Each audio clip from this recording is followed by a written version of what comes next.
తెలంగాణ భవన్లో జరుగుతున్నటువంటి అంబేద్కర్ గారి జయంతి ఉత్సవ కార్యక్రమానికి విచ్చేసినటువంటి సహచర సోదరులందరికీ, గౌరవనీయులు మన పార్టీ వర్కింగ్ ప్రెసిడెంట్ గారైనటువంటి కేటీ రామారావు గారికి, కార్యక్రమానికి విచ్చేసినటువంటి ప్రతి ఒక్కరికి మరొకసారి హృదయపూర్వకమైనటువంటి నమస్కారాలు తెలియజేస్తూ, తెలంగాణ రాష్ట్రాన్ని సాధించాలి, తెలంగాణ జాతి ఎదుర్కొంటున్నటువంటి అన్యాయానికి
దివంగత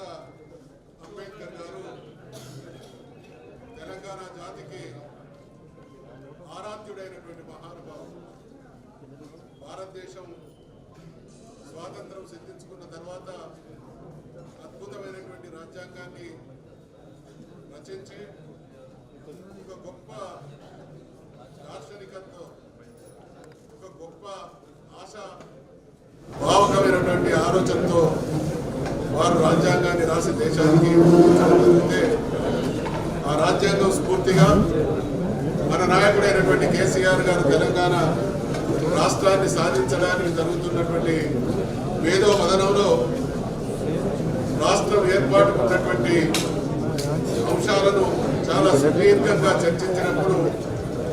మహానుభావుడైనటువంటి అంబేద్కర్ గారు అందించినటువంటి ఆర్టికల్ 3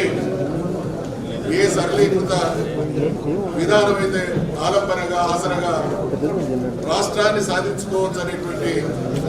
సంపూర్ణమైనటువంటి విశ్వాసంతో మన నాయకుడైనటువంటి కేసీఆర్ గారు 14 సంవత్సరాల సుదీర్ఘ పోరాటం చేసి రాష్ట్రాన్ని సాధించడం జరిగింది. అంబేద్కర్ గారు అడుగడుగున మనకు ఆరాధ్యం. కారణం, ఒకటి రాజ్యాంగం అయితే, రెండవది రాష్ట్రం ఏర్పడడానికి అనుకూలమైనటువంటి సరళీకృత విధానం అయితే, మూడవది ఈ దేశాన్ని పరిపాలించినటువంటి పాలక వర్గాలు, అది కాంగ్రెస్ పార్టీ అయినా భారతీయ జనతా పార్టీ అయినా 80 సంవత్సరాల తర్వాత కూడా ఏ స్ఫూర్తినైతే భారత రాజ్యాంగం రూపేణ అంబేద్కర్ పూర్తికి అడుగడుగున ఉన్నటువంటి దుర్మార్గపు పాలన ఆనాడు కాంగ్రెస్ ఈనాడు భారతీయ జనతా పార్టీలు అందిస్తూ ఉంటే వీటికి భిన్నంగా ఏ స్ఫూర్తితోనైతే దేశానికి స్వాతంత్రం వచ్చిందో, ఏ స్ఫూర్తితోనైతే రాజ్యాంగాన్ని మనం అమలు చేసుకోవడం జరిగిందో, ఏ స్ఫూర్తితోనైతే తెలంగాణ రాష్ట్రం కోసం పోరాడడం జరిగిందో, ఏ స్ఫూర్తితోనైతే తెలంగాణ రాష్ట్రాన్ని సాధించుకోవడం జరిగిందో, రాజ్యాంగం ప్రసాదించినటువంటి స్ఫూర్తికి అనుగుణంగా రాష్ట్ర పాలనను సాగించి స్వాతంత్ర ఫలితాలని అట్టడుగు వర్గాలకు అందించినటువంటి ఏకైక నాయకుడు